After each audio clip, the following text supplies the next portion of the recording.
करेंगे हम 3.6। तो उसके लिए सबसे पहले स्टेटमेंट रीड करते हैं। A 6.5 into 10 raise to the power 3 kilogram bogie of a goods train. अब गुड्स ट्रेन क्या होती है? जो ट्रेन चीजें या सामान या लाइफ स्टॉक जिसको एनिमल्स कहते हैं उनको लेकर आगे पीछे जाती है। एक बोगी है और उसकी वेलोसिटी उन्होंने बताई है 0.8 मीटर पर सेकेंड, और एक और बोगी है, ये अलग है, और उसका मैस है 9.2 into 10 raise to the power 3 kilogram, और ये पीछे से आ रही है और इसकी वेलोसिटी थोड़ी ज्यादा है। बोगी 1 स्लो है और बोगी 2 थोड़ी तेज। Collide with the first one, bogie 2 bogie 1 से कोलाइड करती है और फिर वो इकट्ठी हो जाती हैं। कपल्स का मतलब है कि वो दोनों इकट्ठी हो जाएंगी, और उसके बाद हमने देखना है कि अब इनकी वेलोसिटी क्या होगी है। उसके लिए आप डायग्राम देखें। बिफोर कोलिजन की डायग्राम है। ये बोगी 1 है, इसका सारा डेटा इस पे नोट किया हुआ, और ये बोगी 2 है। बोगी 2 पीछे से आती है और इसके साथ आके जुड़ती है। कोलिजन होता है मतलब टकराती हैं। तो ये देखें नीचे ये दोनों जुड़ गई हैं। तब हमने इनकी कॉमन वेलोसिटी फाइंड आउट करनी है।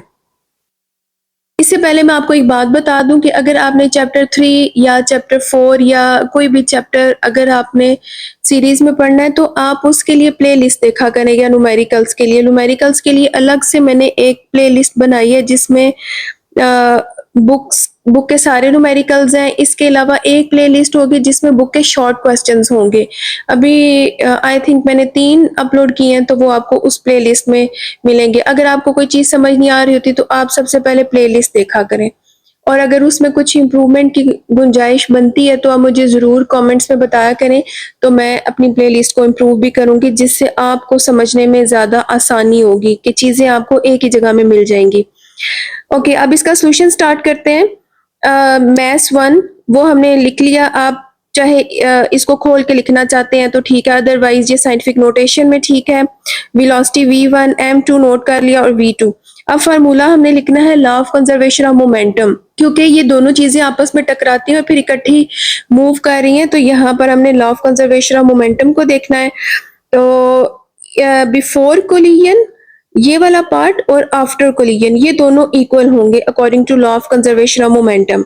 तो m1 v1 plus m2 v2 is equal to m1 plus m2। चूंकि यहाँ पर हमने एक कॉमन वेलोसिटी फाइंड आउट करनी है, इसलिए हम यहाँ सिंगल v लिखेंगे, जो दोनों बोगीज की कंबाइन वेलोसिटी होगी। वैल्यूज पुट करेंगे, और उसके बाद यहाँ पर आप चाहे पावर में लिख लें। अगर पावर में लिखना इतना आसान नहीं है तो आप इस तरह खोल के भी लिख के मल्टीप्लाई करें इनको। इन वैल्यूज को आप मल्टीप्लाई करें, ये दोनों वैल्यूज आपस में प्लस होंगी। v इधर मल्टीप्लाई हो रहा है, ये इधर ही रहेगा, इसलिए ये जो वैल्यू है ना इसके नीचे हमने ये वाली वैल्यू लिखनी है। ये डिवाइड हो जाएगी क्योंकि v के साथ ये मल्टीप्लाई हो रही थी, तो दूसरी साइड पर जाकर ये डिवाइड हो जाएगी। और अब वेलोसिटी जो निकली है कॉमन वो है 1.03 मीटर पर सेकेंड। तो आप फाइनल आंसर में ऐसे लास्ट में एक नोट भी दे सकते हैं। The common velocity of the two bogies after they become coupled is 1.03 metre per second. Video सिर्फ देखा ना करें, साथ अपनी कॉपी खोला करें और उस पर लिखने के बाद इसकी प्रैक्टिस भी किया करेंगे। मिलते हैं नेक्स्ट वीडियो में। अल्लाह हाफिज।